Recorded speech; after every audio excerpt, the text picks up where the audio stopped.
सह्याद्रीच्या हिरव्यागार पर्वतरांगांमध्ये निसर्गाच्या कुशीत असलेलं 12 ज्योतिर्लिंगापैकी 6व्या क्रमांकाचं असणारं हे भीमाशंकर ज्योतिर्लिंग.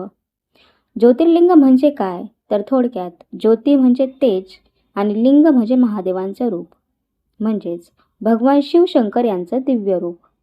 भीमा नदीचे उगमस्थान असलेले हे क्षेत्र समुद्र सपाटीपासून 3500 फूट उंचीवर घनदाट जंगलामध्ये सुमारे 1200 वर्षापूर्वीचे असून हेमांडपंथी बांधकाम आहे. मंदिराच्या खांबावर आणि छतावर अतिशय सुंदर नक्षीकाम केलेलं आहे. या मंदिराच्या परिसरामध्ये शनी मंदिर आहे.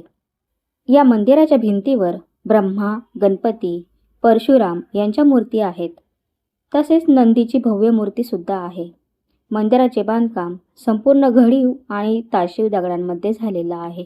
भीमाशंकर मंदिर म्हणजे पुणे जिल्ह्यातील खेड या तालुक्यामध्ये सह्याद्रीच्या रांगेत 1051 मीटर उंचीवर आहे.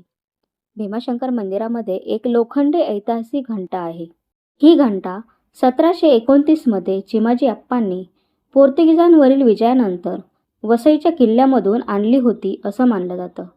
या घंटेवर मानवी आकृत्या व येशू ख्रिस्त यांची प्रतिमा कोरल्या असून मंदिराच्या दर्शनी भागात सभा मंडपामध्ये ठेवलेली आहे.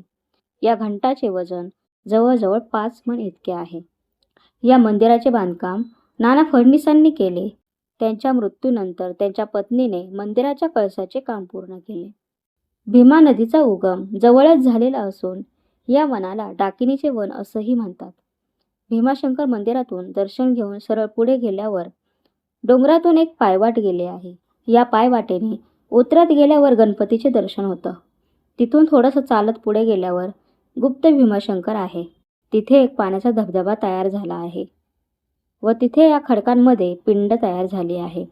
याला म्हणतात गुप्त भीमाशंकर. विशेष म्हणजे या पिंडीवर पडणारं पाणी कधीच बंद होत नाही. भीमा नदीचा उगम या ज्योतिर्लिंगामध्ये झाला आहे, परंतु तिथून ती गुप्त होऊन साधारण 1.5 किलोमीटर पूर्वेला पुन्हा प्रकट होते. म्हणूनच याला गुप्त भीमाशंकर असंही म्हणतात. या ज्योतिर्लिंगाची एक कथा आहे. कुंभकर्णाला कर्कटी नावाची राक्षसी स्त्री पर्वतावर भेटली होती. तिला पाहून कुंभकर्ण मोहित झाला आणि कालांतराने त्या दोघांचे लग्न झाले. भीमा नावाच्या एक राक्षसाचा जन्म कर्कटी राक्षसीच्या पोटी झाला. विवाहानंतर कुंभकर्ण लंकेत आला, पण कर्कटी पर्वतावर एकटीच राहिली. कर्कटीने आपल्या पुत्राला देवांपासून दूर ठेवण्याचा प्रयत्न केला, पण भीमा मोठा झाल्यावर त्याला आपल्या पित्याबद्दल आणि पित्याची हत्या करणाऱ्या प्रभू रामांबद्दल माहिती समजली. वडिलांच्या हत्येचा बदला घेण्यासाठी भीमाने जंगलामध्ये कठोर तपस्या केली. ब्रह्मदेव प्रसन्न झाले आणि त्याला अतुल्य सामर्थ्याचे वरदान दिले.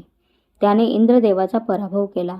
त्यानंतर भीमाने कामरूपेश्वर राजावर आक्रमण करून बंदिवासामध्ये टाकले. राजा कामरूपेश्वर हा महादेवांचा मोठा भक्त. एके दिवशी राजाला महादेवाची पूजा करताना पाहून भीमाने राजाला महादेवाची नाही तर माझी पूजा कर असं सांगितलं. राजाने भीमाच्या आज्ञेचं पालन केलं नाही.